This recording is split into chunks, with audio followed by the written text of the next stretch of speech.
শুভ সকাল সবাইকে আমন্ত্রণ জানাচ্ছি মেরিল মিল্ক সোপ বা রাঙা সকাল অনুষ্ঠানে। দিনটি ভালো কাটুক এই শুভকামনা জানিয়ে আজকের আয়োজন শুরু করছি। সঙ্গে আছি আমি লাবণ্য, কিবরিয়াও আছি। শুভ সকাল আমাদের সবার পক্ষ থেকে আরও একবার। সবসময়ের মতোই শুভকামনা থাকে আপনারা ভালো থাকুন এবং কর্মময় হয়ে উঠুক দিন। সব কিছু মিলিয়ে আমরা যেন সামনের দিকে এগিয়ে যাই। তো আজকে রাঙা সকালটা সাজানো হয়েছে, প্রথমে আমরা আড্ডা দেবো। আমাদের সঙ্গে একজন গুণী মানুষ রয়েছেন এবং দ্বিতীয় ঘন্টায় আপনার জন্য সঙ্গীত আয়োজন রয়েছে। প্রথম ঘন্টায় যিনি আমাদের সঙ্গে যোগ দিচ্ছেন তিনি মঞ্চ অভিনয় শিল্পী এবং উন্নয়ন সংগঠক দীপ্তা রক্ষিত। চলুন তাকে আমরা শুভ সকাল জানাই। শুভ সকাল। শুভ সকাল। আপনার নামের উচ্চারণ ঠিক আছে? আমার ঠিক আছে। ওকে, এটা পারিবারিক পদবি, রাইট? রক্ষিত পারিবারিক পদবি, আমার বাবার পদবি। ওকে, আমরা একটু শৈশবটা শুনি। কোথায় কেটেছে শৈশব এবং সবকিছু মিলিয়ে কেমন ছিল? আমাদের অনুষ্ঠানে বসে কি মনে পড়ছে? শৈশব তো আমার কেটেছে, আমার জন্ম চট্টগ্রামে 1971-এর সেই উত্থাল দিনে আমার জন্ম, 21শে জুন। শৈশব আমার জন্মের কিছুদিন পরেই আমার বাবা মারা গেছেন। তারপর থেকে আমি আমার মা, আমরা তিন ভাই বোন সবাই মিলে, আমি সবার ছোট। আমার মাদের সাংস্কৃতিক পরিমণ্ডলটা একটু বেশি ছিল আর কি। আমার মামার বাড়ির, আমার মামারা, আমার মাসিরা সবাই সাংস্কৃতিক অঙ্গনের সাথে যুক্ত ছিলেন। মানে অন্যরকম একটা আবহে আমার মারা বড় হয়েছেন। সেখান থেকে আসলে আমার এই সাংস্কৃতিক পরিমণ্ডলে আসা এবং আমার ছোটবেলা যতটা না পড়েছি তার চাইতে বেশি গান গেয়েছি, নাচ করেছি। মাও ছিলেন আমার সঙ্গীত শিক্ষক, নৃত্য শিক্ষক। মাই আমার গুরু। মার হাত ধরে আসলে আমার সাংস্কৃতিক অঙ্গনে আসা। মা স্কুল শিক্ষিকাও ছিলেন, পাশাপাশি আমার মা সঙ্গীত পরিষদ, একটা বিখ্যাত সঙ্গীত এবং নৃত্যের স্কুল চট্টগ্রামে, সেখানেও 40 বছর মা শিক্ষকতা করেছেন। মার হাত ধরে আমার সঙ্গীত পরিষদে যাওয়া, সেখানেই আসলে আমার গান এবং নাচের হাতে খড়ি মার কাছ থেকে। পুরোটা জীবন আসলে মায়ের ভূমিকা অনেক, সেটা নিঃসন্দেহভাবে বুঝতে পারছি এবং তাকে নিয়ে জানবার ইচ্ছা আছে। কিন্তু একটু বাবার স্মৃতিটাও একটু জানতে চাই। বাবার সঙ্গে কত বছর আসলে কেটেছে? বাবার সাথে আমার তেমন কোনো স্মৃতি নেই। 71-এ আমি জন্মগ্রহণ করেছি, আমার বাবা 73-এ মারা গেছেন। আমার বাবার মৃত্যুটাও ছিল একটু অন্যরকম। গ্রেনেড ইয়েতে আমার বাবা মারা গেছেন। আচ্ছা।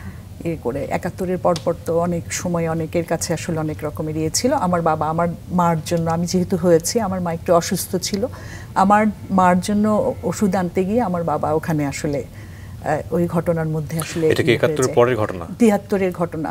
73-এ নভেম্বরের 26শে নভেম্বর। এটা খুবই পত্রিকায় এসেছিল, অনেক বড় করে ইয়ে হয়েছিল। কুন্ডেশ্বরী ওষুধালয়, আপনারা জানেন, হয়তো অনেকে শুনেছেন, বিখ্যাত ওষুধালয় আয়ুর্বেদিক। শত্রু সিং, মন্টু সিং, ওরা দুই ভাই ছিল। ওর বাবা নতুন চন্দ্র সিং এর নাম আমরা সবাই জানি।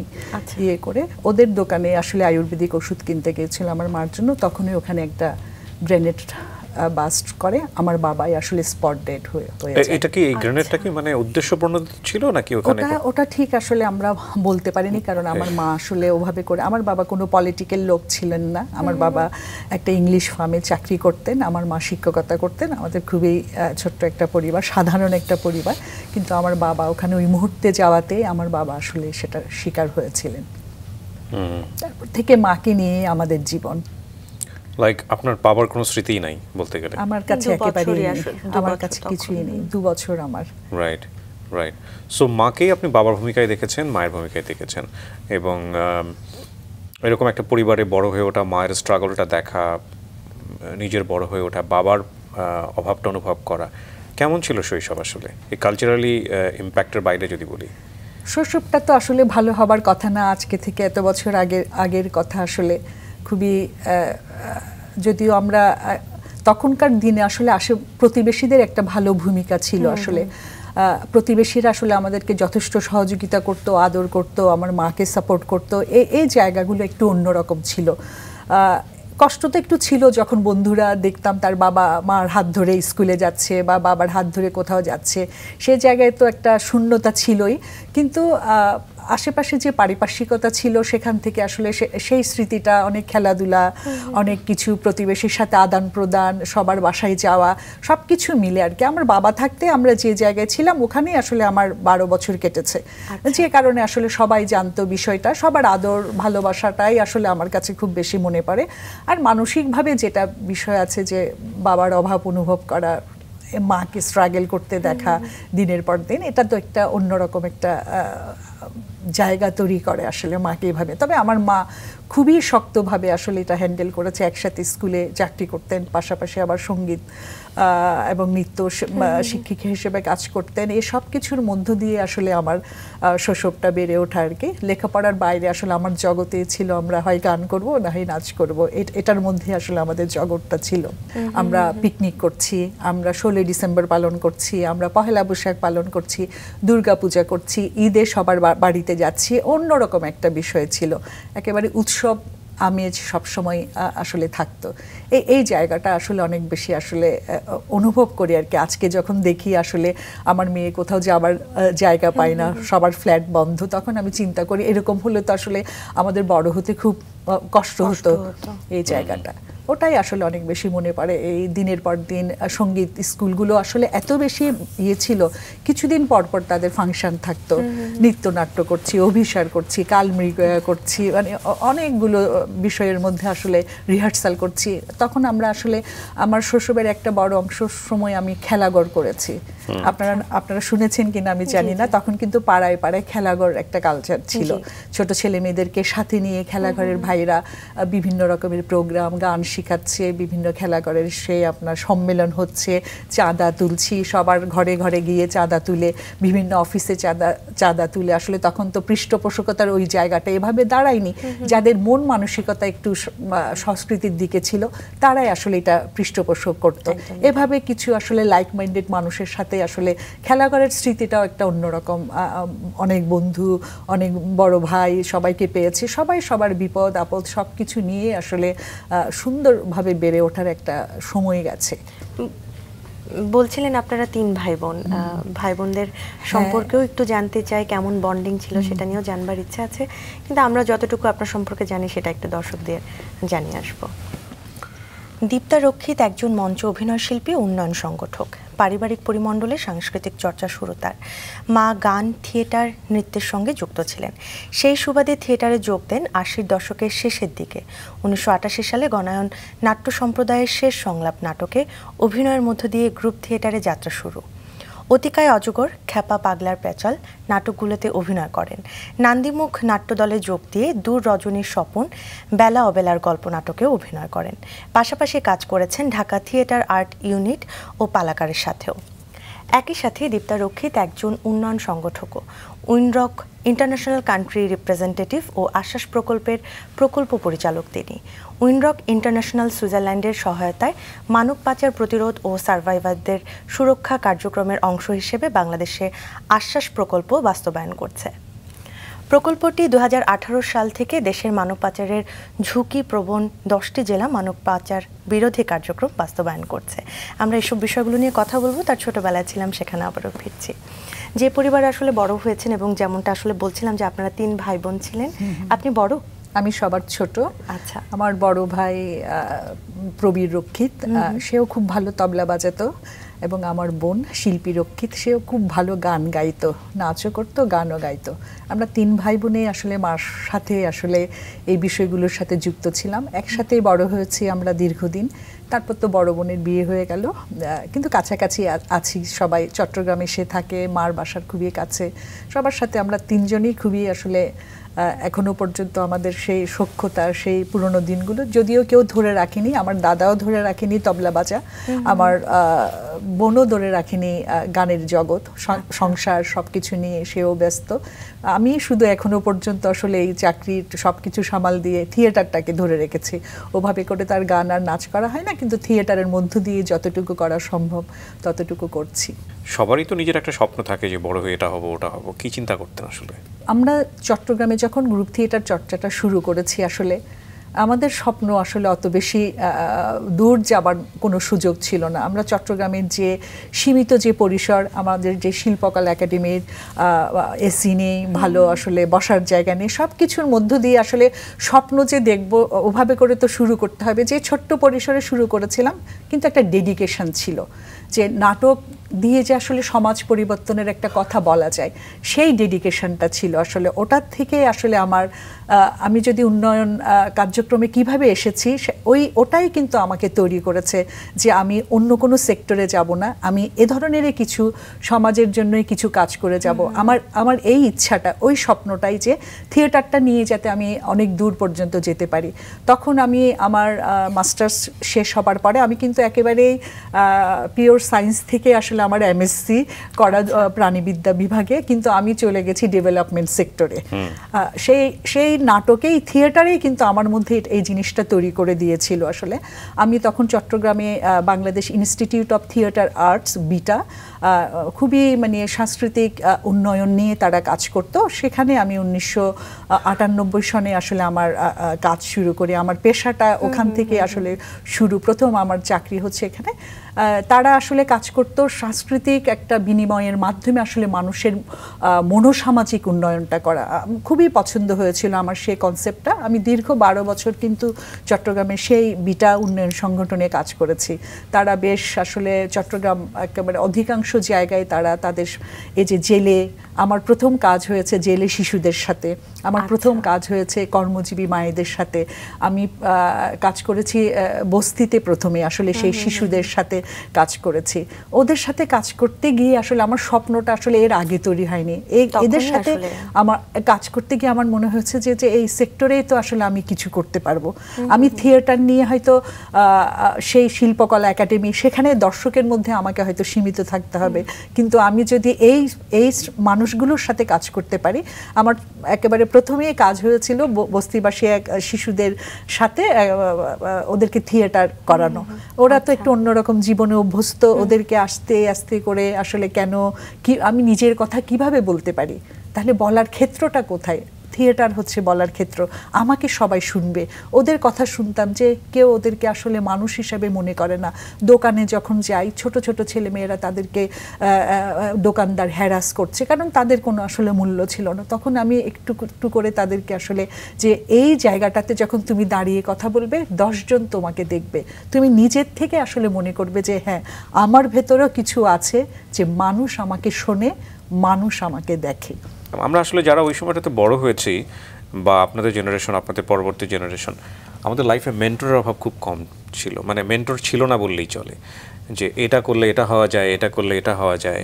হ্যাঁ, জীবনে বাবা মায়ের একটাই কথা ছিল, ভালো মানুষ হও, ভালো করে লেখাপড়া করো। দুটোই খুব প্রয়োজন, কিন্তু দুটোর বাইরেও আরও অনেক কিছু প্রয়োজন জীবনে সফল হতে। তো এখন কি মনে হয়, যা হয়েছেন সেটা নিয়ে আপনি স্যাটিসফাইড, নাকি নতুন করে যদি সুযোগ থাকতো তাহলে ওই জায়গাটায় ফোকাস করতেন? না, মানে আজকের দিনে এসে যখন আমি দেখছি আসলে আমি আমার পেশারও একটা ধারাবাহিকতা মেনটেন করতে পেরেছি। আমি বলছিলাম যে যাত্রাটা আমি শুরু করেছিলাম সেই আপনার সুবিধাবঞ্চিত যে শিশুদের সাথে আমি কাজ শুরু করেছিলাম। তারা যখন দেখছি আজকে তারা এক একজন প্রতিষ্ঠিত, কেউ ছিল রিকশাওয়ালার ছেলে, কেউ ছিল বাসায় কাজ করে ওরকম মহিলার হয়তো সন্তান ছিল। তাদের মানে হয়তো স্বপ্নটা কখনোই আসলে তৈরি হতো না যদি ওই মুহূর্তে আমি সেই কাজটা ওদের সাথে না করতাম।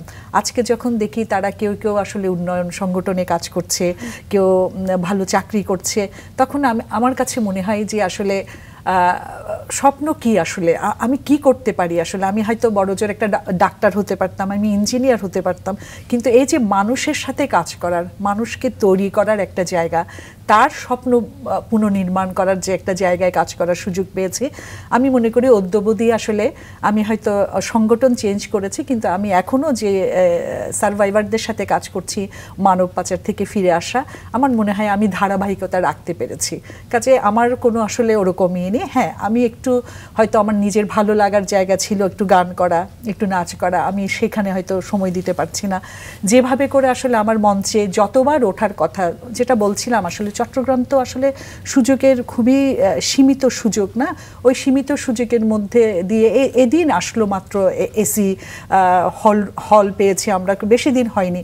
আমরা সেই গরমের মধ্যে 300-400 অডিয়েন্সকে আসলে চিৎকার করে আসলে আমাদের ডায়লগ পৌঁছে দেওয়া শেষ পর্যন্ত এই যে এত কষ্ট করে আমরা থিয়েটার, আমাদের এটাই ছিল ভালো লাগা, আমাদের কমিটমেন্ট ছিল এই জায়গায়। তখন যে বন্ডিংটা তৈরি হয়েছে, আজকে আপনি দেখেন আমরা যারা কাজ করেছি তখন 20-25 বছর ধরে আমরা থিয়েটার করেছি, কিন্তু আজকের দিনে দেখেন একটা থিয়েটারে একটা ডেডিকেটেড কর্মী পাওয়া কিন্তু খুবই দুরূহ। তখন কিন্তু আমাদের কিন্তু তেমন কোনো ইয়ে ছিল না। আমরা টেলিভিশনে আসবো তখন তো শুধুমাত্র বিটিভি ছিল, আমরা কখনো চিন্তা করিনি। ছোটবেলায় আমরা নতুন করেছি ওটুক পর্যন্ত, কিন্তু থিয়েটার নিয়ে কখনো আমরা টেলিভিশনে আসবো, আমরা সেলিব্রিটি হব, ওটা আমাদের মধ্যে ছিল না। আমাদের ডেডিকেশনটা ছিল আমরা থিয়েটার করব। মঞ্চের প্রতি ভালোবাসা, দলের প্রতি ভালোবাসা, এগুলো কিন্তু একটা মানুষকে তৈরি করে দিয়েছে।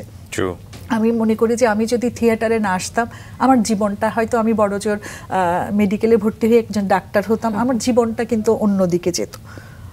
আমি এই জায়গাটার মধ্যে আসলে সরাসরি মানুষের সাথে কাজ করার এই সুযোগটা হয়তো আমি পেতাম না যদি আমি থিয়েটারে নিজেকে সম্পৃক্ত না করতাম। কত বছর বয়সে আপনার থিয়েটারে যোগদান করা বা কোন ক্লাসে থাকতে? আমি ইন্টারের পরীক্ষার পরপরই আমার বন্ধু, আমার কলেজেরই বন্ধু, সে এসে আমাকে বলল যে চল। কিন্তু আমি থিয়েটার সেই অর্থে যদি আমি বলি যে আমি নাটকের কাজ শুরু করেছি কিন্তু স্কুল থেকে। স্কুলে আমার প্রথম কাজ আমার মার নির্দেশনায় আসলে বকুলপুরের স্বাধীনতা, এই প্রথম কাজটা আমি করেছি স্কুলে থাকতেই। মার হাত ধরে আমি নাটকটা শুরু করেছি। প্রথম মঞ্চে ওঠা ওটাই নাটক নিয়ে আর কি। এরপরে তো থিয়েটারের তো একটা গ্রুপ থিয়েটারের তো একটা আলাদা ধারা আছে, একটা আদর্শ আছে, ওই জায়গাটার মধ্যে আসলে চলে আসা হয়। 1988 সনে আমি কাজ করেছি। দীর্ঘ 1.5 থেকে 2 বছর রিহার্সাল করে শেষ সংলাপ নাটকটা মঞ্চে আনতে পেরেছিল গণায়ন নাট্য সম্প্রদায়। একটা হলো মা আসলে কাজ করছিল এই জায়গাগুলোতে, তার জন্য আসলে নিজেদেরও করা, কিন্তু নিজেকে আসলে উপভোগ করছিলেন কাজগুলো করতে? অবশ্যই। এই যে আমার একটা চেনা জায়গার বাইরে স্কুল, বাসা, সঙ্গীত পরিষদ, গান শিখা, এটার বাইরে যে গ্রুপ থিয়েটারের জায়গাটা যখন আমি এসে পড়লাম, অনেক দাদারা আছে, অনেক বড় আপারা ছিল, দেখছি খুব কমই মেয়ে ছিল আমাদের সাথে। আমি দীর্ঘ 12 বছর যে দলে কাজ করেছি গণের নাট্য সম্প্রদায়ে, আমি ছাড়া আরেকটা মেয়ে ছিল, আমরা 2জন মেয়ে ছিলাম। আমাদেরকে এত আদর করে, এত যত্ন করে আসলে গ্রুপে রাখতো, আনতো, নিয়ে যেত, সব কিছু মিলে আসলে অন্যরকম একটা পারিবারিক একটা আবহ ছিল। এবং থিয়েটারের প্রতি যে ডেডিকেশন আমি তখন দেখেছি এই গণায়ন নাট্য সম্প্রদায় বা নান্দিমুখের, আজও পর্যন্ত আসলে আমি সেটা দেখছি। এবং আমার ব্যক্তিগত জীবনেও কিন্তু আমি বিয়েও করেছি একটা থিয়েটারের মানুষকে। হ্যাঁ, আমি এর বাইরে আসলে ওভাবে করে ভাবতে পারিনি যে আমাকে থিয়েটার করতে হলে আমাকে হয়তো এই অঙ্গনের একটা মানুষকে, ডেডিকেটেড একটা মানুষকে রাখতে হবে, তাহলে আমি থিয়েটারটা করতে পারবো এবং আমি স্বাধীনতা উপভোগ করতে পারবো। এই জায়গাটা আসলে অনেক বেশি আমাকে তৈরি করতে সাহায্য করেছে, মন মানসিকতা আসলে গঠন করতে অনেক বেশি সহায়তা করেছে। প্রথম সময়কার একটু অভিজ্ঞতাগুলো শুনি, যখন আসলে থিয়েটারের সঙ্গে যুক্ত হলেন, কাজগুলো ধীরে ধীরে কাজ বাড়ছিল, তখনকার অভিজ্ঞতা। ওই যে বললাম যে আমি তখন একমাত্র মেয়ে ছিলাম ওই গণের নাট্য সম্প্রদায়ে। ওই শেষ সংলাপ নাটকে 2টো মেয়ে চরিত্র ছিল, আরেকজনকে কিছুতেই খুঁজে পাওয়া যাচ্ছিল না। কারণ তখন জানেন আসলে থিয়েটারের সাথে আসলে সাধারণ মানুষের ছেলেরা এসেছে, কিন্তু মেয়েরা যে ওভাবে করে আসবে ওভাবে করেছিল না। অন্য দলে ছিল, আমাদের কিছু সিনিয়র ছিল, কিন্তু আমি এই দলে শুধু আমাকেই পেয়েছি দীর্ঘদিন। একটা ওয়ার্কশপ করেছি আমরা। আমার প্রথম নাট্য কর্মশালাই হয়েছে জামিল আহমেদের হাত ধরে। ওনার 2 দিন পরে 3 দিন পরে এই কর্মশালার এত কঠিন কঠিন বিষয় এইভাবে করে 3 দিন পরে দেখলাম যে 5 জন মেয়ে কর্মশালা করতে এসছে তারা সবাই চলে গেছে, আমি হয়ে পড়লাম একা। আমি কিন্তু ছেড়ে যাইনি, দিনের পর দিন কিন্তু আমি কর্মশালা করছি, এত কঠিন কর্মশালা, ছেলেদের সাথে আমি এই কাজগুলি করেছি। তখন তো অনেক রকমের চ্যালেঞ্জ ছিল আসলে, কারণ পরিবার তো আসলে সবসময় জানেন চট্টগ্রাম কিন্তু একটু কনজারভেটিভ এলাকাও, আসলে তাদের মেয়ে থিয়েটার করবে এই জায়গাটা আসলে কখনো চিন্তা করতে পারতো না। সেই কারণে আমি মনে করি আমার মাই কিন্তু আমাকে এই জায়গাটাতে আগ্রহ করেছে। হ্যাঁ, আমার মা বলছে আমরাও করেছি থিয়েটার। আমার মা মঞ্চে কাজ করেছে, দীর্ঘ সময় আসলে মঞ্চে অভিনয় করেছে। আমার মাসিরা কাজ করেছে। আমার মাসি হচ্ছে প্রয়াত চিত্রনায়িকা, কবরী হচ্ছে আমার মা ছোট বোন, মানে ওদের আপন ছোট বোন, ওদের পুরো পরিবারটাই ছিল আসলে এই জায়গাটার মধ্যে। যে কারণে আসলে আমি থিয়েটারে কাজ করেছি এবং খুবই ডেডিকেটেডলি আসলে আমি দীর্ঘ 30 বছর আসলে এই জায়গাটাতে থাকতে পেরেছি। হয়তো খুব বেশি কাজ করিনি, মঞ্চে যে খুব বেশি উঠেছি তা না, কারণ ওভাবে ওরকম সুযোগও ছিল না আসলে, কিন্তু আমি আজকে পর্যন্ত সেই ধারাবাহিকতাটা রাখতে পেরেছি। কেমন লাগতো যখন এই যে চিত্রনায়িকা কবরীর কথা আসলো? ওনার ইন্টারভিউ করেছি আমি, রেডিওতে করেছি, টেলিভিশনে করেছি কিনা আমার মনে নেই। ছোটবেলাতে নিশ্চয়ই, আপনার ছোটবেলাতে উনি সুপার পপুলার, সিনেমা চলতো ওনার। কেমন লাগতো? স্কুল কলেজে নিশ্চয়ই বলতেন যে এটা হচ্ছে আমার মাসি। আর খুবই ভালো লাগতো আসলে। তার তো একটা তার অভিনয় বলেন, তার দক্ষতা বলেন, সে তো একটা অন্যরকম জায়গা তৈরি করেছিল চলচ্চিত্র অঙ্গনে, এবং তার ডেডিকেশনও ছিল এই জায়গাটার মধ্যে। অবশ্যই আসলে সেটা ভালো লাগতো। আমরা ছোটবেলায় আমাদের যখন বার্ষিক পরীক্ষা শেষ হতো তখন মাসির বাসায় হয়তো আমরা কিছুদিনের জন্য বেড়াতে আসতাম, তখন দেখতাম সবাই আসছে, প্রোগ্রাম হচ্ছে, শুটিং করতে যাচ্ছে, কখনো কখনো তার সাথে শুটিংয়ে গিয়ে বসেও থেকেছি, যে এত কষ্ট একটা দৃশ্য করতেই ঘন্টার পর ঘন্টা চলে যাচ্ছে গিয়ে, এই ভালো লাগাটা। এবং স্কুল কলেজে আমাদেরকে আলাদাভাবে সবাই চিনতো, কবরীর বোনের মেয়ে বা এইভাবে করে, এই ভালো লাগাগুলো তো আসলে কাজ করতেই। ডেফিনেটলি। আপনি টেলিভিশন নাটক এবং বিজ্ঞাপনেও কাজ করেছেন আমরা যতদূর জানি। হ্যাঁ, খুব বেশি না আসলে। আমি গ্রামীণ ফোনের আসলে এখন যে আপনারা বিল পে যেটা দেখছেন সেটা আসলে প্রথমে আমিই করেছি আসলে এই বিল পের বিজ্ঞাপন। এবং আমি আপনার আফজাল হোসেনের সাথে একটা টেলিফিল্ম করেছিলাম, ছবির মতো মেয়ে, ওনার পরিচালনায়। ওটা ঈদের নাটক ছিল। এই কাজটাকে আমি আমার খুবই ভালো লেগেছিল এই কাজটা করতে, ওনার পরিচালনা সব কিছু নিয়ে। উনি পরেও আমাকে আসলে ডেকেছিল যখন এনটিভি শুরু হচ্ছিল যে আবার আসেন, কিন্তু আমি আসলে চিন্তা করেছি আসলে এটা কিভাবে নেবেন আপনারা জানি না, যেহেতু আপনারা মিডিয়ার লোক। আমি চিন্তা করেছি ওই শুটিংটা করতে গিয়ে আমি দেখেছি রাতে 2টোর সময়, 2:30টার সময় আসলে আমাকে ফিরতে হচ্ছে, অফিস থেকে ছুটি নিয়ে আসতে হয়েছে। আমার কাছে একটু মনে হয়েছে যে এখানে আসলে টাইমিংটার একটু ওভাবে করে মেনটেন করার সুযোগ নেই বা করার কোনো বোধহয় সম্ভাবনা। আমি কেন জানি আসলে ওইটাকে আসলে ওভাবে নিতে পারিনি। যে আমি চেয়েছিলাম আসলে একটা শৃঙ্খলা জীবনও আমি বোধহয় মনে মনে কামনা করতাম, যে ওই জগৎটাতে আসলে। এবং আমি দেখেছি আমার কবরী মাসির জীবনটাও আমি দেখেছি আসলে, যে কখন চলে যাচ্ছে শুটিংয়ে, কখন হচ্ছে ছেলে মেয়েদের প্রতি সেভাবে করে যত্ন নেওয়া, সব কিছু বোধহয় আমাকে আসলে ওভাবে টানেনি আসলে। যে আমি মনে করেছি না, আমি এরকম একটা জায়গায় থাকতে চাই। আমার কাছে একটু আনসার্টেনিটিও মনে হয়েছিল যে এখানে আসলে যখন কাজ, তখন হয়তো আসলে আমার অর্থনৈতিক বিষয়টা এটার সাথে যুক্ত হচ্ছে, এবং কাজ করার জন্য যে আমি চট্টগ্রাম থেকে দৌড়ে দৌড়ে এসে কতক্ষণ আমি ঢাকায় আসলে কাজটা করতে পারবো, আমি মনে করেছি আসলে এটা আমার জন্য আসলে খুব বেশি আসলে ফলপ্রসূ হবে না। যে কারণে আসলে আমি আর মিডিয়ার দিকে আসলে ওভাবে করে যাইনি। আমি আমার মঞ্চ নিয়েছিলাম, আমি আমার চাকরি নিয়েছিলাম। জীবনের প্রত্যেকটি অধ্যায়তে আসলে আপনি সমন্বয় করে চলতে চেয়েছেন। চট্টগ্রাম থেকে ঢাকায় কবে আসা হলো? আমি 2008 সনে আসলে এই উইন্ডরক ইন্টারন্যাশনালে আসলে আমি আমার চাকরি ওদের সাথে শুরু আমার 2008 সনে। দীর্ঘ 12 বছর আমি ন্যাশনাল অর্গানাইজেশনে কাজ করেছি। তারপর 2008 সনে আমি আসলে উইন্ডরক ইন্টারন্যাশনালে যুক্ত হয়েছি। তখনও তারা মানব পাচার নিয়ে আসলে একটা প্রকল্পে আমি আসলে কাজ করতাম সরাসরি সার্ভাইভারদের সাথে। এটা নিয়ে আমি 2008 সনে যুক্ত হয়েছি উইন্ডরকের সাথে, এবং একটার পর একটা প্রকল্প আসছে, আমি কাজ করছি, আমার ভালো লাগাও তৈরি হচ্ছে এই মানুষগুলোর সাথে কাজ করতে গিয়ে। এটা আবার একটা অন্যরকম বিষয় আসলে। একটা মানব পাচারের সেই নারীটা যখন ফিরে আসে, তার চ্যালেঞ্জ, তার সমাজে তাকে আসলে মর্যাদা না দেওয়া, সম্মান না দেওয়া, এই জিনিসগুলো আসলে আমাকে খুব স্ট্রাইক করেছে। যে এটা যদি হয় একটা মেয়ের জীবন, এটা যদি হয় একটা, সে তার পরিবারের সাচ্ছল্য আনতে গিয়ে আসলে সে বিদেশে গেছে বা সে একটা ঝুঁকি নিয়েছে, কিন্তু ফিরে আসার পরে সে জায়গা থেকে উদ্ধার হয়ে ফিরে আসার পরে এরকম একটা জায়গা তার জন্য আসলে সে কখনো কল্পনা করেনি। সবসময় বলতো আমি ফিরে যেতে চাই।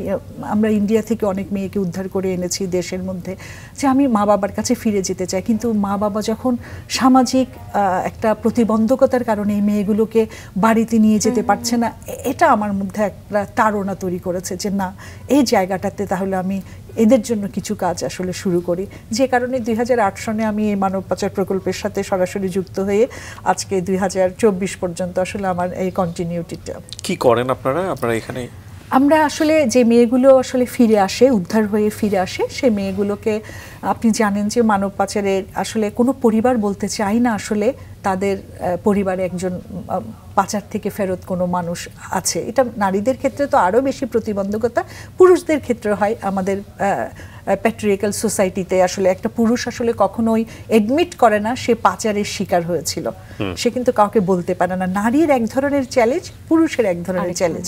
আমরা কি করি, এই মানুষগুলোকে আসলে খুঁজে বের করি একেবারে ডোর টু ডোর, জেলা পর্যায়ে, ইউনিয়ন পর্যায়ে, গ্রাম পর্যায়ে আসলে আমাদের যে পার্টনাররা আছে বিভিন্ন ডিস্ট্রিক্টে, তাদের মাধ্যমে আসলে এদেরকে খুঁজে বের করে প্রথমে আসলে তাদেরকে আসলে আমরা কাউন্সিলিংটা আসলে দিই। কারণ এত বেশি ট্রমাটাইজড থাকে সে যে কখনো আবার স্বাভাবিক জীবনের স্বপ্ন দেখতে পারে, তার যে আরেকটা নতুন জীবন তৈরি হতে পারে, সে কিন্তু বিশ্বাস হারিয়ে ফেলে, মানুষের উপর বিশ্বাস হারিয়ে ফেলে, নিজের উপর বিশ্বাস হারিয়ে ফেলে। এই পাচারগুলো করে আসলে কি হয়, এরা এই মানব আমরা সাধারণত আমাদের নর্মাল পারসেপশন যেটা, যে পাচার করে অনেক সময় শরীরের অঙ্গ প্রত্যঙ্গ নিয়ে নেয়। আসলে পাচার করার পরে তাদের কনসিকুয়েন্সগুলো কি, তারা কোথায় যায়, কি করে? তারা বিভিন্নভাবে, আমাদের দেশে তো আসলে বিভিন্নভাবে আসলে পাচার হয়। ইন্টারনাল পাচার আছে, এক ডিস্ট্রিক্ট থেকে আরেক ডিস্ট্রিক্টে এনে তাকে হয়তো পতিতালয়ে বিক্রি করে দিচ্ছে, তাকে হয়তো ডোমেস্টিক এমন কোনো কাজের সাথে যুক্ত করছে আসলে যেটা তার জন্য প্রযোজ্য না, এটা এক ধরনের পাচার। আরেকটা হচ্ছে ক্রস বর্ডার। আপনারা জানেন যে ইন্ডিয়ার সাথে আমাদের আসলে অনেকগুলো বর্ডার আছে, ল্যান্ড বর্ডার ওপেন আছে। ক্রস বর্ডার ট্রাফিকিংও আমরা দেখি, বিশেষ করে আসলে সাতক্ষীরা, যশোর এই অঞ্চলের মানুষ মেয়েদেরকে আসলে ভালো চাকুরির কথা বলে, ভালো অনেক সময় প্রেমের প্রলোভনেও, বিয়ের ফাঁদে ফেলেও আসলে তাদেরকে আসলে ওইদিকে নিয়ে গিয়ে এত কাছাকাছি, সাতক্ষীরাতে গেছেন কিনা আমি জানি না, বর্ডারের সাথে এটা এত কাছাকাছি, অনেক মেয়ে আসলে বুঝতেই পারে না সে কখন আসলে বর্ডারটা ক্রস করে ফেললো, তখন তাকে বিক্রি করে দেওয়া হয়। আমরা পেয়েছি আসলে আমাদের সার্ভাইভারদেরকে দিল্লিতে, বিহারে, বোম্বেতে অনেক জায়গায় আসলে তাদেরকে বিক্রি করে দেওয়া হচ্ছে, এই রেড ইন্ডাস্ট্রিতেই আসলে বিক্রি করে দেওয়া হচ্ছে। আরেক ধরনের পেয়েছি আসলে যারা আন্তর্জাতিক রুটে আপনার মধ্যপ্রাচ্যে আসলে যাচ্ছে, সে জানে হয়তো সে একটা গৃহস্থালী কাজের জন্য যাচ্ছে আসলে, কিন্তু যাবার পরে আসলে বিভিন্ন ধরনের এক্সপ্লয়টেশন। সম্প্রতি একটা ছবিও হয়েছে, নেটফ্লিক্সে খুবই ভালো একটা ছবি, আমার মনে হয় দর্শকরা চাইলে দেখতে পারেন, দ্য গোট স্টোরি। এবং এটা খুবই দুর্দান্ত একটা ছবি, আমি খুব রিসেন্টলি দেখলাম, এত সুন্দরভাবে এটা নির্মাণ করা হয়েছে। এবং হয় কি, অনেক সময় এই যে নাটক বলি, সিনেমা বলি, বা আমাদের গণমাধ্যমে যেসব প্রোডাকশনগুলো হয়, বছরের পর বছর মানুষকে বলে যেভাবে সচেতন করা যায়, ওই একটা ছবিতেই হয়তো বা তার চেয়ে অনেক বেশি ইম্প্যাক্ট তৈরি করা যায়, যে কারণেই বলা। থিয়েটার থেকে একটা নতুন জায়গা, যে মানব পাচার রোধে আপনি আসলে কাজ করছিলেন, সেখানে নানান রকম অভিজ্ঞতাগুলো নিয়ে কথা বলছিলেন, সেই জায়গাগুলো নিয়ে একটু আরেকটু বিস্তারিত জানতে চাই। আপনারা কি ধরনের রোধের জন্য কি কাজ করতে পারেন আপনারা? হ্যাঁ, অবশ্যই। আমাদের তো আসলে কাজের প্রধান ইয়েটাই হচ্ছে প্রতিরোধ। আমরা আসলে প্রতিরোধ এবং সার্ভাইভারদের সুরক্ষা, তাদের আইনি সহযোগিতা, এই জায়গাগুলোতে আসলে সবচেয়ে বেশি কাজ করি। প্রতিরোধে আসলে আমরা গ্রাম পর্যায়ে, কমিউনিটি পর্যায়ে আসলে আমাদের মেসেজগুলোকে বিভিন্ন কালচারাল টুলসগুলো ব্যবহার করে আসলে তাদেরকে মেসেজগুলো দেবার চেষ্টা করি, যে কিভাবে সে মানব পাচারকারী থেকে আসলে নিজেকে রক্ষা করতে পারে, কোনটা মানব পাচার এবং কোনটা নিরাপদ অভিবাসন। একটা নিরাপদ অভিবাসন যদি নিতে হয় তাহলে কোন কোন পদক্ষেপগুলো নিতে হবে, কোন কোন কাগজপত্রগুলো যাচাই বাছাই করতে হবে, বিদেশে আসলে তার কাজটা এবং তার চাকরিটা, তার চুক্তিপত্রটা সঠিক আছে কিনা, বিভিন্ন মেসেজগুলো আমরা দিই। এবং কিভাবে আসলে মানব পাচারের বিষয়টাকে সে শনাক্ত করবে, কিভাবে নিজে আগের থেকে আসলে অ্যালার্ম হয়ে যাবে। তারপরেও ঘটে যাচ্ছে আসলে দিনের পর দিন অনেকগুলো বিষয়, আসলে এখন তো তথ্য প্রযুক্তির ব্যবহারও কিন্তু অনেকগুলো স্টেক হোল্ডার এখানে জড়িত। আমরা একটা খুব সেন্সিটিভ একটা বিষয় নিয়ে কথা বলছি। একটা মানুষ যখন দেশের বাইরে যাচ্ছেন, উনি আসলে আপনি যে প্রসেসগুলোর কথা বললেন সেগুলোর মুখোমুখি হতে চায় না, তার পেছনে কিছু নির্দিষ্ট কারণ থাকে, উনি বিভিন্ন রকমের হ্যাসলের শিকার হন। সরকার তো বলছে যে এটাকে দেখে তারপর নিশ্চিত হয়ে যাও। অনেকেই দেখা যায় সচেতন না, সেখানে হয়তো বা একটা ভুয়া বা একটা মিথ্যা কাগজ দেখে সে মনে করে নিল এটাই পারফেক্টলি ওকে, এবং যাওয়ার পরেও তো একটা ট্রাফিকিং কন্ট্রোলের একটা ব্যবস্থা আছে, রাইট? সো ওখানে যাওয়ার পরে যে আমরা কমিউনিকেশন করতে পারছি না, বা ওখানে যাওয়ার পরে সরকার একটা বিপদে পড়লে সরকারের যে ওখানে গিয়ে একটু হস্তক্ষেপ করা, সেই জায়গাগুলো তো অনেক বেশি দুর্বল আমাদের জায়গাটা থেকে। হ্যাঁ, কিছুটা কাজ ইদানিং হচ্ছে, বেশ কিছুদিন ধরে হচ্ছে। আসলে ওখানে যাবার পরে আসলে এমবেসিগুলো তো সে বলতে পারে, কিন্তু এত মানুষ আসলে বাইরে থাকে, আসলে সবার ক্ষেত্রে রেশিওটি কি আছে যে কি পরিমাণ অবৈধ যায়? আপনাদের কাছে ডেফিনেটলি ডাটা আছে। ওটা আমি ডাটাটা আসলে ওভাবে করে মানে যাই কতজন আপনি নিরাপদ অভিবাসন আপনি বিএমইটির ওয়েবসাইটে কিন্তু আপনি পাবেন, কোন ডিস্ট্রিক্ট থেকে কতজন যাচ্ছে সেটাও পাবেন, কিন্তু কতজন ফিরে আসছে পাচারের শিকার হয়ে বা ব্যর্থ হয়ে ফিরে আসছে এই জায়গাটার পরিসংখ্যান আমি একটা অনুষ্ঠানের সুবাদে জানি, মানে আমার বিদেশে অনেক মধ্যপ্রাচ্যে অনেক আমার ভলান্টিয়ার আছে যারা নিজেরা এই অনুষ্ঠানে কাজ করেন। আমি খুব ইন্টারেস্টিং একটা ডাটা ফাইন্ডিং করেছি যে কেউ 18 বছর 20 বছর ধরে দেশের বাইরে আছেন এবং একবারও বাংলাদেশে আসেননি। তো আমি জিজ্ঞেস করলাম যে আপনি 18 বছর 20 বছর ধরে বাংলাদেশের বাইরে আছেন, কেন আসেননি? তো বললো যে আসলে আমার আবার নতুন করে আসার সুযোগ থাকবে না। তার মানে বিষয়টা হচ্ছে সে যে কোনোভাবেই হোক একটা ইলিগাল ওয়েতে সে ওখানে গেছে অবস্থান করছে এবং সে জানে যে বাংলাদেশে ঢুকে গেলে তাকে আসলে সারেন্ডার করতে হবে ওখানে এম্বাসিতে গিয়ে হোক বা যে কোনো জায়গায়, তারপর তার একটা জেল হবে বা একটা কিছু হবে, তারপর সে বাংলাদেশে আসবে। এরকম অসংখ্য লোক কিন্তু দেশের বাইরে। তো আমরা আসলে কাজ করছি, আমরা রেমিটেন্সের উপর আমাদের দেশ দাঁড়িয়ে আছে, কিন্তু এই বিষয়গুলো নিয়ে তেমন কথা হয় না কেন? এই বিষয়গুলো অফ হয় না কেন? এই বিষয়গুলো নিয়ে আসলে কথা হয় না বললেও, একেবারে হয় না বললেও ভুল হবে, কথা হয় হয়তো, কিন্তু আসলে তার যে বাস্তবায়নটা আসলে আমাদের খুব ভালো দুইটা ল আছে, মানব পাচার প্রতিরোধ ও দমন আইন 2012 হয়েছে, আরেকটা হচ্ছে অভিবাসন আইন 2013। খুবই ভালো কিছু ল আছে। আসলে এই বিষয়গুলো নিয়ে আসলে মানুষকে আসলে আরো অনেক বেশি আসলে জানাতে হবে। কোনো না কোনোভাবে আসলে মানুষ চায় যে তার উন্নত জীবন, কিন্তু সে কখনোই পাচার হতে চায় না আসলে। না, নিরাপদ অভিবাসন যে হচ্ছে না তা না, প্রচুর নিরাপদ অভিবাসন হয়েছে বলেই তো আসলে আমাদের রেমিটেন্স খাত আসলে সর্বোচ্চ খাত হিসাবে আসলে চিহ্নিত হয়েছে। কিন্তু এর বাইরেও যে আসলে কিছু ঘটনা ঘটে যাচ্ছে, অনেক সময় নিরাপদ অভিবাসনে যাবার পরও ডেস্টিনেশন কান্ট্রিতে গিয়ে দেখা যায় সে প্রচুর এক্সপ্লয়টেশনের শিকার হচ্ছে।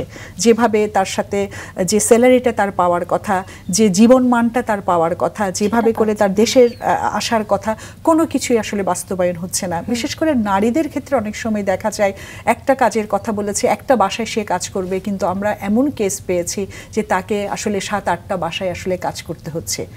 যার কাছে মেইন যাচ্ছে সে আবার অনেক সময় সাব কন্ট্রাক্ট নিয়ে এসে তার আত্মীয় স্বজনদের বাসার মধ্যে এই মানুষটাকে খাটিয়ে মারছে, কিন্তু সে তার প্রাপ্য ইয়েটা পাচ্ছে না, মজুরিও পাচ্ছে না, সম্মান পাচ্ছে না, এবং অনেক সময় তাকে অনেক হ্যারাসমেন্টের সেক্সুয়ালি অ্যাবিউজ করা হচ্ছে, হ্যারাসমেন্টের শিকার হচ্ছে। আসলে যে মধ্যপ্রাচ্যে আসলে এই ঘটনাটা খুবই বেশি ঘটে। সেরকম হয়ে আসলে ফিরে আসতে হয়। এই নারীগুলো আসলে আসার পরে অনেক বেশি চ্যালেঞ্জের সম্মুখীন হয়। আবার যে ঘুরে দাঁড়াতে পারে, আপনি জানেন যে নারীরা হয়তো অনেক ক্ষেত্রে আসলে 50-60 হাজার তার পাসপোর্ট করতে, দালালকে দিতে, এই ধরনের একটা 1 লাখ 1.5 লাখ টাকার মতো হয়তো খরচ করে, কিন্তু একটা পুরুষ যখন বিদেশে যায় কিন্তু তার অনেক টাকা সে খরচ করে আসলে সে বিদেশে যায়। এই জায়গাটাতে অনেক সময় দেখা যায় ওরকম সিচুয়েশনে পড়ার পরে অনেকে ফিরে আসতে চায় না, মনে করে আমি আসলে দেশে গিয়ে আসলে এই টাকাটা শোধ করব কিভাবে। আবার অনেক সময় দেখা যায় আসলে এখান থেকে যাবার পরে তার কাছ থেকে আবার মুক্তিপণ দাবি করছে, সে অন্যজনের হাতে পড়ে যাচ্ছে। অনেকগুলো ঘটনা আসলে এটার সাথে ঘটে। একেবারে সাদা চোখে আসলে দেখলেও হবে না, কিন্তু সরকার চেষ্টা করছে আসলে যে নিরাপদ অভিবাসনটা নিশ্চিত করতে, সবাই যাতে যে রেজিস্টার্ড রিক্রুটিং এজেন্সি আছে তার মাধ্যমে আসলে বাইরে যেতে। কিন্তু এর মধ্যেও কিন্তু অনেকগুলো ঘটনা ঘটে, কারণ আমার মানুষগুলো আসলে ওভাবে করে সচেতন না। দালাল অনেক সময় দেখা যায় তার খুব নিকট আত্মীয়, পরিবারের একজন, তাকে অবিশ্বাস করার মতো সে আসলে কিছুই দেখে না। সে মনে করে যে ও আমার চাচা, ও আমার চাচাতো ভাই, ও আমার দুলা ভাই, ও কি আমার ক্ষতি করতে পারবে, যে কারণে আসলে এই জায়গাটার মধ্যে তারা অনেক সময় পা দিয়ে ফেলছে। নারীদের ক্ষেত্রে আসলে আমরা এই চ্যালেঞ্জটা আসলে অনেক বেশি পাই, যে খুবই ক্লোজ কোনো মানুষের দ্বারা আমি তো ছিলাম, আমি খুব ভালো ছিলাম, আমার মেয়ে তো আছে ওখানে, তাহলে তুমিও চলো। তখন সে চায় আসলে যে একটা বেটার লাইফ পাওয়ার জন্য চায়। আসলে অনেকগুলো কারণও আসলে, অনেক পুশ ফ্যাক্টর বলি আমরা, দারিদ্রতা তো আছে, তার মধ্যে ধরেন জেন্ডার বেসড ভায়োলেন্সটাও কিন্তু একটা নারীকে অনেক ভালনারেবল কন্ডিশনে ফেলে দেয়। তার মধ্যে আর্লি ম্যারেজটা, বাল্যবিবাহ কিন্তু একটা অনেক সময় আমরা এমন কিছু আসলে, আমি খুলনাতে একটা মেয়েকে পেয়েছি, আমি খুব প্রাউড করে আসলে বলতে চাই যে খুলনায় আমি একটা মেয়েকে পেয়েছি। আমি যখন দেখছি তখন তার স্টোরিটা যখন আমি শুনলাম, ছোটবেলায় বিয়ে হয়ে গেছে 15 বছর বয়সে, তার 2টা ছেলে হবার পর তার স্বামী মারা যায়, শ্বশুর বাড়ি থেকে কিন্তু তাকে বের করে দেওয়া হয়। সে বাপের বাড়িতে আসে, ভাই তাকে গ্রহণ করতে চায় না, যে না আমি তোমার দায়িত্ব নিতে পারবো না। মা কি করেছে, মা তো আর ফেলে দিতে পারছে না, ছোট্ট করে একটা তাকে একটা রুমের একটা বানিয়ে দিয়ে বলে তুমি ওখানে থাকো, কিন্তু সে করবে কি, খাবে কি, ছেলেদেরকে কিভাবে করে চালাবে। সেই কারণে সে এক পাশের বাড়ির এক খালাম্মার কথা শুনে আসলে সে বিদেশে পাড়ি জমিয়েছিল এবং সে আসলে মানব পাচারের শিকারে পরিণত হয়ে ফিরে এসছে। এই মেয়েটাকে আসলে আমি বলতে চাই, আসলে এই কেস স্টাডিটা আমার বলতে খুবই ভালো লাগে। এই মেয়েটা আসার পরে এত বেশি সে ছিল, তার ভাইরা তো আরও বেশি তাকে ঘৃণা করছে, সমাজে তার সাথে একঘরে করে দিয়েছে। তার 2টা ছেলে ছিল। আমাদের প্রোগ্রাম আসলে তাকে খুঁজে পাওয়ার পরে তার সাথে দিনের পর দিন সে আর কাউকে বিশ্বাস করতে চায় না আসলে প্রথম কারণ এত বেশি সে বঞ্চনার শিকার হয়েছে, পাচার হয়ে সে করতে চায় না। এই কাউন্সিলিং করে দিনের পর দিন কাউন্সিলিং করে তাকে একটা স্টেবল পজিশনে আনে। তারপর তার ইকোনমিক এম্পাওয়ারমেন্টের জন্য আমার প্রোগ্রাম কাজ করে, যে কোন দিকে আসলে আপনি যেতে চান, আপনি কি ব্যবসা করতে চান একটা ছোটোখাটো, নাকি নিজের কোনো দক্ষতা উন্নয়ন করতে চান। সে তখন বলল আমি ছোটোবেলায় কিছু সেলাই কাজ জানি, আমি সেলাইটা শিখতে চাই। যদিও খুব ট্রেডিশনাল বিষয়, কিন্তু গ্রামে কিন্তু এগুলোর কিন্তু খুব আসলে ডিমান্ড আছে সবসময়। এই মেয়েটাকে আমরা আসলে সেলাইটা শিখালাম। শিখার পরে মেয়েটা বলল যে আমি তো আসলে চাকরি করতে যেতে পারবো না। দেখেন তার কতগুলো চ্যালেঞ্জ। কেন, আমি যদি ঢাকায় চলে যাই গার্মেন্টসে চাকরি করতে, আমার বাচ্চা দুটোকে দেখবে কে? তাহলে আমাকে একটা এই সেলাইটা করে যাতে আসলে আমি আরও কিছু ব্যবসা করে যাতে আমি সংসারটাকে চালাতে পারি, ওরকম ব্যবস্থা করে দেন। সে কিছু কাপড় চোপড় কিনে আনে খুলনা শহর থেকে গিয়ে, এবং এনে এই কাপড়গুলোই সে বিক্রি করে, ওরাই আবার তাকে সেলাইয়ের জন্য দিয়ে দেয়। তাহলে একসাথে তার 2টো বিষয় হলো। এভাবে করে দিনের পর দিন কাজ করতে করে সে একটা বেশ ভালো একটা পজিশনে দাঁড়িয়েছে। এখন সে আসলে আরও 2-3টা মেয়েকে আসলে তার কাজের অংশীদার করতে পেরেছে। খুলনা জেলা প্রশাসন থেকে তাকে জয়িতা পদক দিয়েছে, কারণ ঘুরে দাঁড়ানোর গল্প এই মেয়েটা আসলে, যে কিভাবে করে সে কাজ করছে। এবং সে ঢাকাতে উদ্যোক্তা উন্নয়ন প্রশিক্ষণে এসে বলতে চাচ্ছে যে প্রাইভেট সেক্টরকে সে বলছে আপনারা আমাদেরকে সহযোগিতা করেন, আমার স্টার্ট আপটা দেন, আমাকে তো আমার পুঁজি নেই, কিন্তু আমি কিছু করতে চাই, আমার দক্ষতা আছে, আমাকে শুরুটা করে দেন, দেখবেন আমরাও আপনাদের মতো বড় বড় ব্যবসায়ী হতে পারবো। এই মেয়েটার ঘুরে দাঁড়ানোর গল্পটা আসলে বলতে আমার কাছে খুবই ভালো লাগে। এরকম বেশ কিছু আসলে সফলতার গল্প আমাদের কাছে আছে, কিন্তু এখনো আমি বলতে চাই আসলে অনেক বেশি চ্যালেঞ্জও আছে। এই মানুষগুলো আসলে তার লোকালিটির বাইরে আসতে চায় না। জবের সেক্টরগুলো হচ্ছে ঢাকা, জবের সেক্টর হচ্ছে চট্টগ্রামে, কিন্তু ঢাকা চট্টগ্রামে একটা মানুষ ওই স্যালারিতে আসলে টিকে থাকা খুবই কষ্ট হয়ে যায়। সে 10,000 টাকা পেলে খুলনা শহরে বা খুলনার একটা গ্রামে যতটা ভালোভাবে থাকতে পারছে ওখানে ইনকাম করে, ঢাকায় এসে 12,300 টাকার স্যালারি হচ্ছে আর গার্মেন্টস সেক্টরের শুরুর স্যালারি। ওই স্যালারিতে তো আসলে সে খেয়ে তার সব কিছুর পরিচর্যা করে বাসায় টাকা পাঠিয়ে সে আসলে টিকতে পারে না। যে কারণে অনেক সময় আসলে আমরা তাকে চাই আসলে আরেকটু দাঁড়াক। তবে আমাদের প্রোগ্রাম আসলে কিছু প্রাইভেট সেক্টরের সাথে যুক্ত হয়ে, যেমন রবির রিটেলার প্রোগ্রাম আছে, ওটার সাথে আসলে এই মেয়েটাকে যুক্ত করে দিচ্ছে যে তুমি তোমার কাজটা করো, পাশাপাশি আরেকটু ইনকামের জন্য তুমি আসলে রিটেলার প্রোগ্রামটার সাথে যুক্ত হও। এবং রবি তাদেরকে সিম দিচ্ছে, তাদেরকে আপনার ডাটা দিচ্ছে, যাতে তারা অন্যদেরকে দিয়ে আসলে কিছু ইনকাম করতে পারে। এবং তারা এটা রবিরও আসলে লাভটা হলো, আবার আমার মেয়েটা আসলে এই কাজটার সাথে যুক্ত হয়ে তারও একটা আসলে কমিশন সে পাচ্ছে। এভাবে করে আমরা চেষ্টা করছি আসলে বিভিন্নভাবে তাকে, কারণ আমার অভিজ্ঞতা আসলে বলে, আমি প্রায় 30 বছর ডেভেলপমেন্ট সেক্টরে কাজ করছি, আমার অভিজ্ঞতা বলে আসলে নারীদেরকে আপনি অর্থনৈতিক সক্ষমতা দিতে না পারলে আসলে তার জীবন মানের আসলে পরিবর্তন করা খুবই কঠিন। আমি দেখেছি যে এই মেয়েটাকে আসলে সমাজ ঘৃণা করত, তাকে রেসপেক্ট করতো না, কিন্তু এই মেয়েটা যখন ঘুরে দাঁড়িয়েছে, সে যখন ইনকাম করছে, কন্ট্রিবিউট করতে পারছে, তখন তার মর্যাদা কিন্তু অটোমেটিক তৈরি হয়ে গেছে গিয়ে। এখন তাকে সবাই ডাকে যে আমার মেয়েটা কিন্তু বিদেশে যেতে চায়, তুমি একটু বলো তো আসলে ও যাবে কি যাবে না, তার কাছ থেকে পরামর্শ নিচ্ছে। এটাতে হচ্ছে এই মেয়েটাও আসলে দাঁড়িয়ে যাচ্ছে, ভেতরে ভেতরে তার একটা ডিসিশন নেওয়ার একটা তার পাওয়ার তৈরি হচ্ছে। পাশাপাশি এটাও একটা উদাহরণ তৈরি করে যাচ্ছে যে অর্থনৈতিক সক্ষমতাটা আসলে এই মানুষগুলোর জন্য, এই নারীগুলোর জন্য খুবই প্রয়োজন। একদমই তাই। 30 জুলাই মানব পাচার প্রতিরোধ দিবস, এই দিনটিতে আপনাদের কার্যক্রম কিরকম কি থাকে? আমরা আমাদের তো অনেক কার্যক্রম ছিল, কিন্তু দেশের একটু এই পরিস্থিতিতে আসলে আমাদের অনেক কার্যক্রমকে আসলে আমাদেরকে শিথিল করতে হয়েছে। তবে আমরা কমিউনিটিতে আসলে আমরা কেবল যে নেটওয়ার্ক আছে, টেলিভিশন নেটওয়ার্ক, আমরা মাস গ্যাদারিংটা এখন করছি না, কিন্তু আমাদের যে কেবল নেটওয়ার্কের যে সুবিধাটা আছে, আমরা আমাদের ডিস্ট্রিক্টে আসলে আমাদের ডকুমেন্টারি আছে আসলে কিভাবে মানব পাচার থেকে নিজেকে নিরাপদে রাখতে পারে। আমরা খুবই রিয়েল কেস স্টাডি বেসড করে আমরা ডকুমেন্টারি তৈরি করেছি। ওই ডকুমেন্টারিগুলো আসলে আমরা প্রচার করছি। আমরা কিছু কালচারাল টুলস ব্যবহার করি, পট, পাপেট, এই টুলসগুলো আমরা ব্যবহার করি। এটা আমরা টেলিভিশনের মাধ্যমে আসলে প্রচার করে মানুষকে আসলে এই মেসেজিংটা দিতে চাচ্ছি যে কিভাবে আসলে মানব পাচার থেকে সে নিজেকে রাখতে পারে। প্রথম আলোর সাথে আমরা জয়েন্টলি একটা রাউন্ড টেবিল করেছি মানব পাচারের যে এই যে প্রযুক্তির ব্যবহার মানব পাচারের কিন্তু আরেকটা নতুন ট্রেন্ড তৈরি করেছে। এটা নিয়ে কিন্তু আমরা প্রথম আলোর সাথে একটা জয়েন্টলি রাউন্ড টেবিল করলাম, গত মঙ্গলবারে করেছি আমরা। 30শে জুলাই তার একটা সাপ্লিমেন্ট পেজ যাবে, ওখানে আসলে বিভিন্ন সেক্টরের বিভিন্ন স্টেক হোল্ডাররা বলেছে যে কিভাবে আসলে আমাদের উদ্যোগগুলো কি, নাগরিক সমাজের উদ্যোগগুলো কি। সরকার তো অনেকগুলো পলিসি নিচ্ছে, আমি স্বরাষ্ট্র মন্ত্রণালয়ের সাথেও কাজ করি আসলে, যে বিভিন্ন policy, national plan of action, আপনার ন্যাশনাল রেফারেল মেকানিজম, খুবই দুইটা ভালো ভালো আসলে তারা পলিসি তৈরি করেছে, কিন্তু এগুলোকে মাঠে নিয়ে যাওয়ার এটাও খুব গুরুত্বপূর্ণ একটা জায়গা। আমরা এটা নিয়ে বিস্তারিত কথা বলতে চাই। বিষয়টা খুব সেনসিটিভ কিনা, একটা হচ্ছে যে বাংলাদেশের অর্থনীতির পুরোধা অংশ যেটা রেমিটেন্সের উপর দাঁড়িয়ে আছে আমরা জানি। এখন হিউম্যান ট্রাফিকিং নিয়ে আমরা কথা বলছি, সেখানে অনেক বড় একটা জায়গা জুড়ে হচ্ছে যারা এরকম ভিকটিম হয়েছেন তাদের স্টোরিগুলোকে ফোকাস করা। তো আমি যেহেতু দু একটা স্টোরি জানি, যেহেতু স্টোরি টেলিং নিয়ে আমি কাজ করি, তো আমার কাজ করতে গিয়ে অনেক সময় মনে হয়েছে যে এইগুলো প্রচার হলে, খুব যদি ব্রডলি আসে, তাহলে মানুষের বিদেশ যাওয়ার প্রতি একটা ভীতিও তৈরি হবে, যেটা কোনো না কোনোভাবে অর্থনীতির জন্য আবার খুব মানে সামহাও আপনারা কাজ করতে গিয়ে এই প্রেশারগুলো ফিল করেন কিনা, যে ব্যালেন্স রক্ষা করাটা খুব ইম্পর্টেন্ট?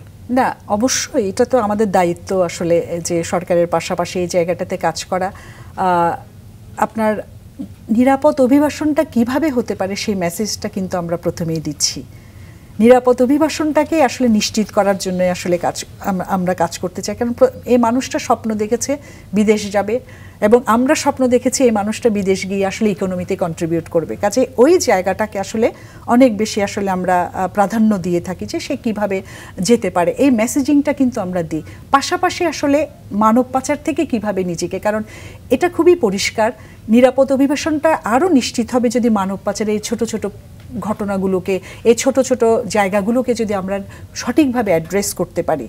মানব পাচারের ঝুঁকিটা কমিয়ে আনার জন্যই কিন্তু আমাকে কাজ করতে হবে, তাহলে আমার নিরাপদ অভিবাসন কিন্তু 100% নিশ্চিত হতে পারে। আবার অনেক সময় দেখা যায় আসলে মানুষ আসলে এই যে জলবায়ু পরিবর্তনটা হচ্ছে না, এই কিছুদিন আগে আমাদের আমপান হলো, রেমেল হলো, এই জায়গাগুলোতে কিন্তু অনেক সময় দেখা যায় আসলে ডিসপ্লেসমেন্ট হচ্ছে।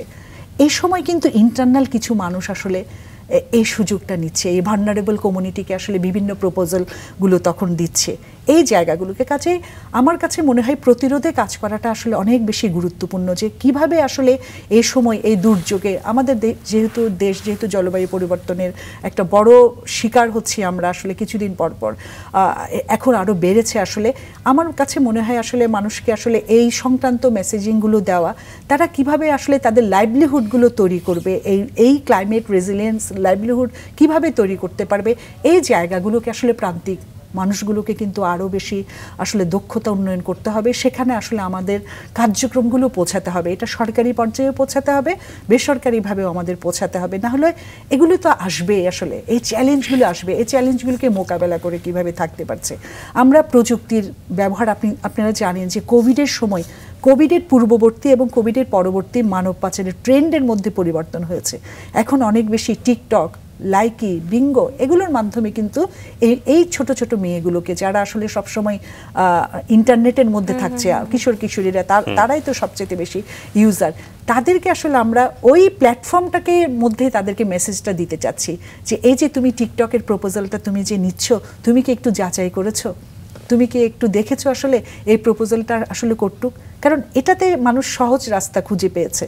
কিছু মানুষ আসলে তারা দেখছে যে পার ডে সে অনেক ইনকাম করতে পারছে, তার লাইক বাড়লে তার ইনকাম বাড়ছে, তাকে যত বেশি দেখবে, কিন্তু এটার যে আরেকটা পার্শ্ব প্রতিক্রিয়া আছে, তার জীবনটা যে ভেসে যেতে পারে, এই জায়গাটাকে আমরা আসলে অনেক বেশি মেসেজিংয়ের গুরুত্ব দিচ্ছি।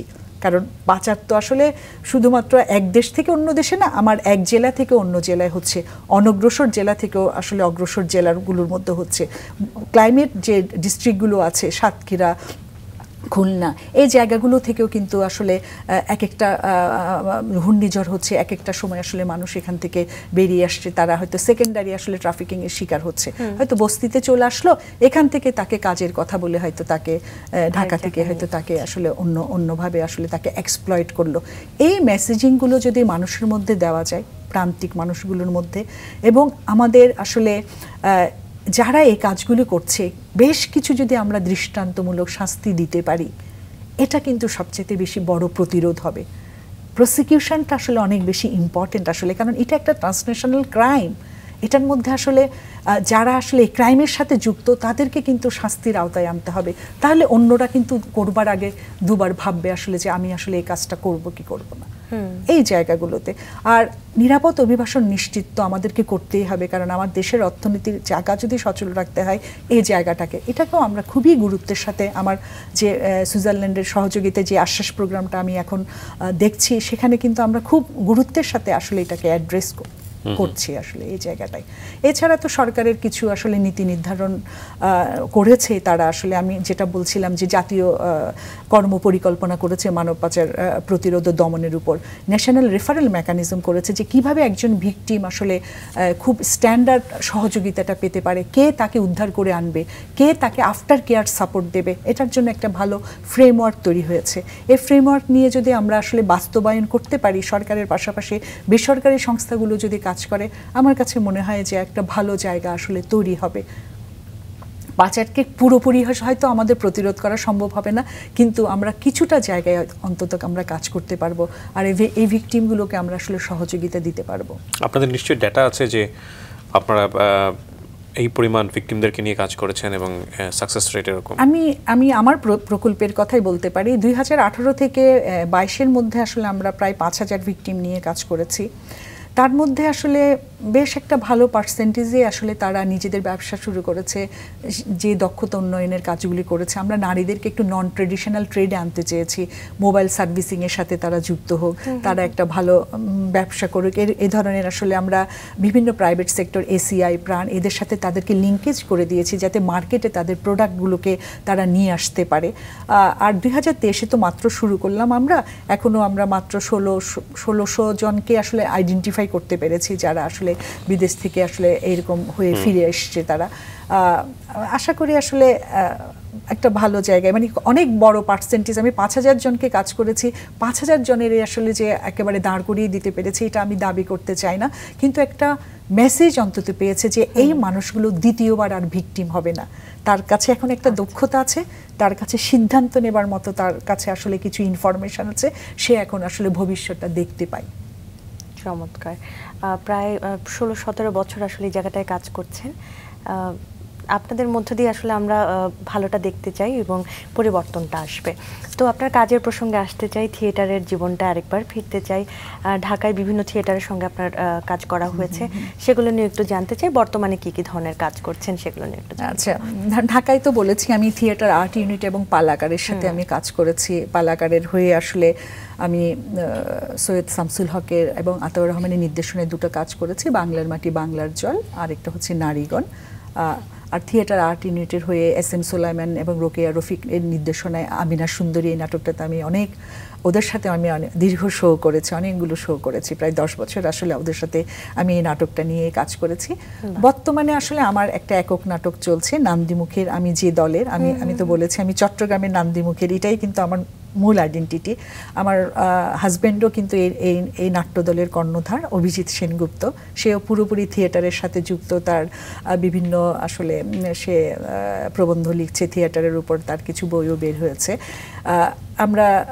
আমি বর্তমানে বিনোদিনীর নাম শুনেছেন যেহেতু, বাংলা নাট্য ইয়েতে প্রথম, সে বিনোদিনীর জীবন কাহিনী অবলম্বনে, আমার কথা অবলম্বনে, আমার অসীম দাসের নির্দেশনায় আমি নাটকটা আমি এককভাবে অভিনয় করছি। প্রায় 90 মিনিট আমাকে মঞ্চে থাকতে হচ্ছে একেবারে এককভাবে। এটা আমার 26টা শো হয়েছে। আমি কলকাতায়ও শো করেছি, এটার রবীন্দ্রভারতীতে করেছি, বহরমপুর ফেস্টিভ্যালে করেছি। আমি অগাস্ট মাসে আসলে আমার এই নাটকটা নিয়ে কলম্বো ইন্টারন্যাশনাল থিয়েটার ফেস্টিভ্যালে যাচ্ছি আসলে 27 তারিখ আমার শো আছে। আমি করাটাও কিন্তু আমার একটা দায়বদ্ধতার জায়গা থেকে, বিনোদিনীর কথা আপনারা শুনেছেন, সেই অন্ধকার একটা জায়গার মধ্য থেকে সে মঞ্চ নাটকে কাজ করাটাকে অনেক বেশি সম্মানের মনে করতো।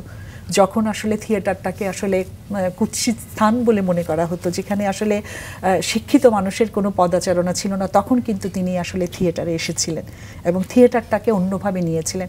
কিন্তু থিয়েটারের মানুষরা তার সাথে আসলে তাকে অনেক বঞ্চনা দিয়েছিল, আসলে তাকে শেষ পর্যন্ত নারী হিসেবেই দেখেছে, তাকে শেষ পর্যন্ত অন্ধকার জগতে নারী হিসেবেই দেখেছে, তাকে থিয়েটারের বিনোদিনী হিসেবে তাকে কিন্তু মূল্যায়নটা করতে পারেনি। আমি একটা সময় মনে করেছি যে আমারও তো আসলে বয়স হয়ে যাচ্ছে, আর কতদিন আমি মঞ্চে কাজ করতে পারবো, আমার একটা শ্রদ্ধা জানানোর জায়গাটাও আমি আসলে চিন্তা করেছি। আমি নান্দিমুখকে বলেছি, অসীম দাসের সাথে আমি গণায়ন নাট্য সম্প্রদায়ের হয়ে দীর্ঘ 30 বছর আমাদের জানাশোনা, সে চট্টগ্রাম বিশ্ববিদ্যালয়ের নাট্যকলা বিভাগের শিক্ষক, NSD থেকে পাশ করে এসছে, উনি আমাকে আসলে এই স্ক্রিপ্টটা করে দিয়েছে, উনিই নির্দেশনা দিয়েছে, সব কিছু ওনার।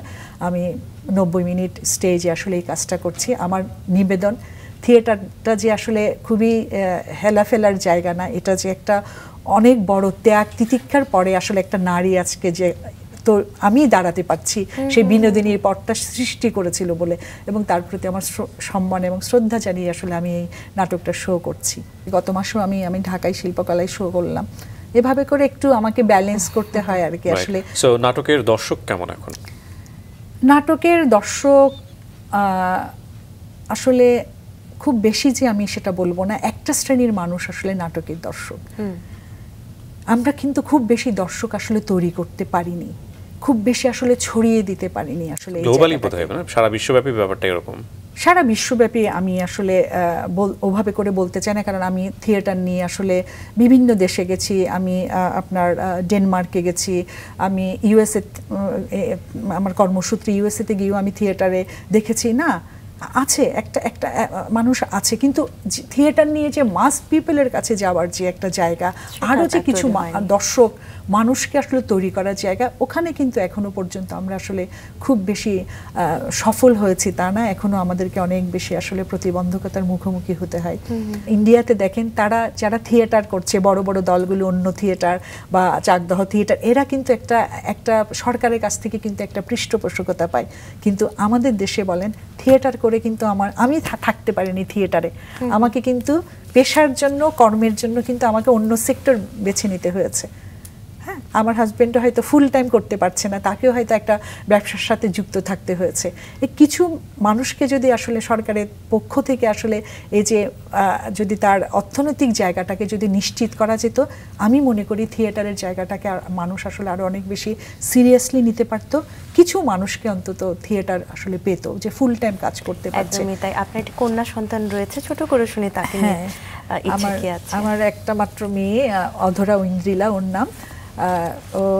ও গানটা করে, থিয়েটারের সাথে খুব যুক্ত নেই, কিন্তু আমাদেরকে খুব সাপোর্ট করে। ও বর্তমানে আসলে গেটিসবার্গ কলেজে সে আন্ডারগ্রেডে আসলে ও একটা আইসেনহাওয়ার স্কলারশিপ নিয়ে আসলে ওখানে পড়াশোনা করছে, পাবলিক পলিসি এবং ম্যাথমেটিক্যাল ইকোনমিক্সে। ওই আমার আসলে সমস্ত কিছু। আমি খুবই ছোট্ট পরিমণ্ডলে, কিন্তু আমার মেয়ে আমাকে যথেষ্ট সহযোগিতা করে, বাবাকে করছে। ওকে আসলে অনেক বেশি তৈরি করার জন্য মনে হয় আমরা আসলে এই জগৎটাকে আরো অনেক বেশি ধরে রেখেছি, যাতে মা বাবার আদর্শটা আসলে সন্তানের আদর্শের জায়গায় পৌঁছাতে পারে। অনেক ধন্যবাদ আমাদেরকে সময় দেওয়ার জন্য। আপনার ব্যস্ত জীবনের কিছুটা সময় রাঙা সকাল পেল, ভবিষ্যতের জন্য শুভকামনা থাকছে। আপনাদেরকে অনেক ধন্যবাদ আমাকে আমন্ত্রণ জানানোর জন্য।